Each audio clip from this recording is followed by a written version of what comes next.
Welcome back, adventurers, to Movies on the Focus. I'm your host, Bob, and with me as always is the dazzling Alice. Hey everyone. And Bob, are we really adventurers? I just had a lukewarm coffee. Touché. Today we're tackling a cinematic classic, a whip-cracking, fedora-wearing, adventure extravaganza, Raiders of the Lost Ark. Oh, this is one of my all-time favorites. Released way back in 1981, can you believe it? It feels timeless. Steven Spielberg, the master of cinematic magic himself, directed this masterpiece. Indeed, and speaking of timeless, that iconic score, the movie swept awards, winning 4 Oscars and racking up a whopping 38 wins and 24 nominations overall. Not too shabby for a film about a guy running from Nazis and giant boulders. Exactly. And Harrison Ford, swoon. He's just perfectly cast as Indiana Jones. Plus, the critics loved it. A 93% on Rotten Tomatoes, an 8.4/10 on IMDb. The Metascore was a stellar 86. The audience clearly loved the 115 minutes of non-stop action. And the plot, my dear Alice, is simply brilliant. From the South American jungle to the treacherous booby traps, to the daring escapes from melting faces.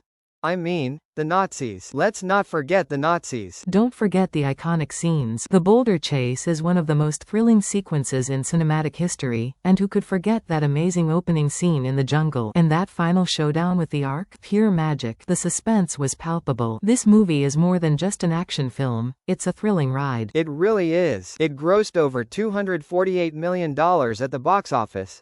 A staggering amount for 1981. Adjusted for inflation, that's probably $1 billion today. The movie's cultural impact is undeniable. Totally. Raiders of the Lost Ark is more than just a movie, it's a cultural phenomenon. It's still influencing films and pop culture even today. I think it's safe to say, it's a must-see for anyone who appreciates great storytelling, breathtaking action, and a healthy dose of adventure. Couldn't have said it better myself, Alice. So grab your fedora, your whip, and maybe a comfy chair. Then settle in for a movie night with Indiana Jones and his thrilling adventure. This has been Movies on the Focus. Join us next time for another cinematic adventure. See you then, movie lovers.